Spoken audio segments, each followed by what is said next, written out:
Earlier this morning with Bangko Sentral Governor Remolona, and here is what he had to say.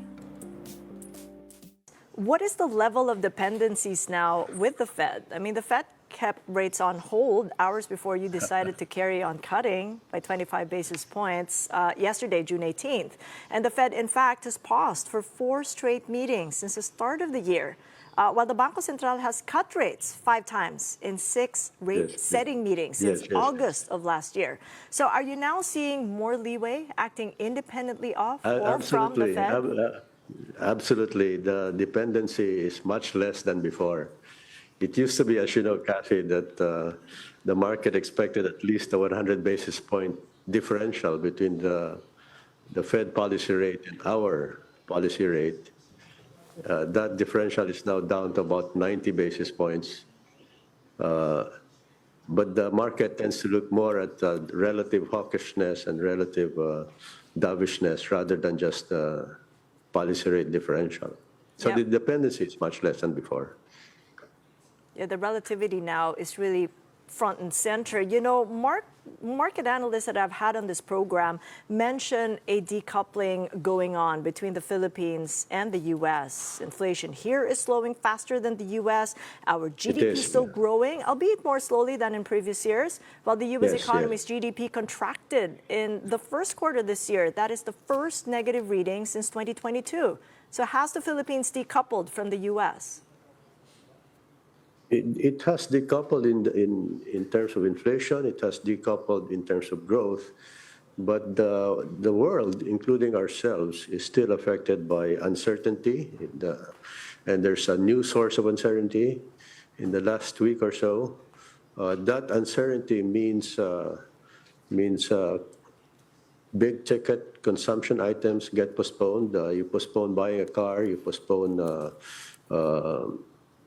putting a down payment on a house.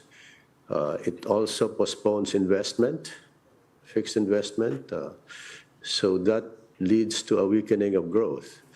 But I think all things considered, our growth is still robust. It's still pretty good.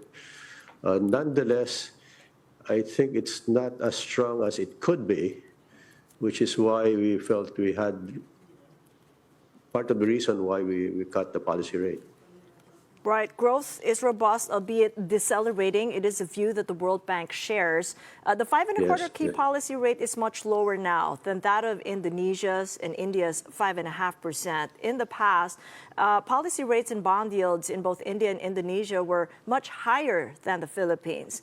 Are you just as mindful of the pace at which they go in their rate-cutting cycles? And in what way does that influence the timing and the pace of the Bangko Sentral's own? It affects us a little bit, but not that much.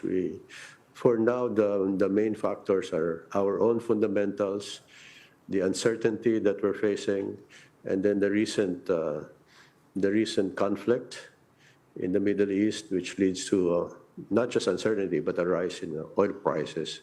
There's a risk that that the Strait of Hormuz will be closed. That would be a big risk. That would mean much higher oil prices, and that would mean higher inflation in the Philippines. So those are the big risks that we worry about. I'm going to pick up on the relative dovishness that you mentioned earlier. You did mention in the media conference that you're looking at the Fed's relative dovishness. So given that, what importance do you still assign the interest rate differential between the Fed funds rate and the Bangko Sentral's policy rate? Yeah, the interest rates, including the dovishness and the hawkishness, have become less important today. The more important factor actually is the rise of uncertainty, which has had big effects or significant effects on our growth. So it's the rise of this uncertainty that we're seeing in the Middle East. So would you say that an interest rate differential of, say, 50 basis point spread between the U.S. and the Philippines be ideal or appropriate? I think there's no ideal number. It's relative to what else is going on. But I wouldn't be surprised if at some point the differential is down to 50 basis points. And the latest escalation in the Middle East really is a huge uncertainty there, particularly between Yes. Israel and Iran, posing as a That's risk right. to oil. A major That's price right. hike here looms next week, which will exceed $4 or 4 pesos per liter. What would be the latest threshold then, the ceiling or the upper limit for global crude oil, for inflation to remain still within the 2 to 4% target of the Bangko Yeah, Sentral? we don't look at that upper limit. We look at a range of possibilities. We do scenario analysis today, Kathy, in which we focus on particular risks, and the oil is one of the big risks that we worry about. Right. I know that you've done away with assigning probabilities, mentioning those building scenarios. What is the scenario then on the inflationary impact of higher global tariffs as well as higher crude prices? We have a bad scenario, if I may call it that, in which our inflation rate could exceed 5%. But we hope that doesn't happen, and we're carefully watching that. Our good scenario, I would say our central scenario says inflation will go up to around 3.4%. Let's pick up on that bad scenario. What sort of elements, if you will, might contribute to 5% of an inflation rate here? I think 5%, I don't remember the numbers exactly. Probably means Dubai crude goes up to 100, and then the peso depreciates sharply. Those two combined would have a very big effect on our inflation. Well, what would you need to see to deliver 25 or 50 more? And what in the data would need to come out to keep on hold? What we need to see is for the bad scenario not to materialize. So if things are going the way they've been going, I think we can continue to cut. Now, Trump's tariff plan keeping long-term U.S. Treasury yields relatively higher, and some economists say it could possibly lead to a wider U.S. budget deficit. The higher U.S. government debt is also keeping long-term Philippine Treasury yields elevated. In what way are these concerns affecting the pace of the Bangko Sentral's monetary easing or pace of the rate cuts? Yeah, there are significant concerns, Kathy. As you know, the way our debt is priced, they're priced in terms of spreads over the U.S. Treasury.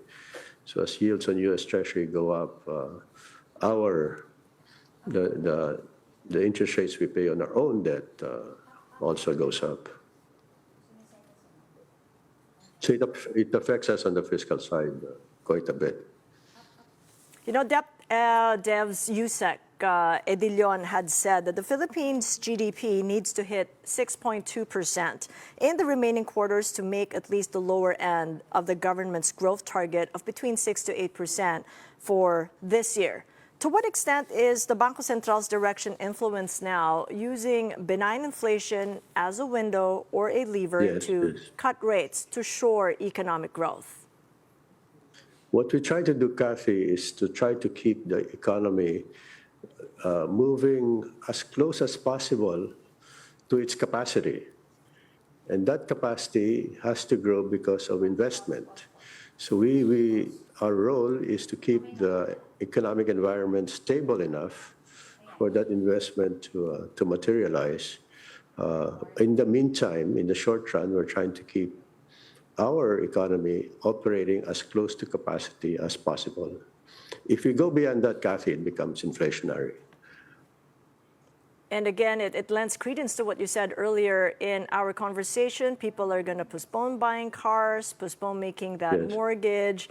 So apart from policy rate cuts, what is your guidance then in other monetary easing measures, such as future cuts in banks' reserve requirement ratios? Yes. As you know, we've cut it down to 5%. That strengthens a transmission mechanism, actually, for our policy rate cuts. And we're looking at how much liquidity we're dealing with, the liquidity in the system, Kathy, and then we'll decide on whether we have room to cut the reserve requirement further. My interview earlier this morning with Remolona, Governor of the Bangko Sentral ng Pilipinas.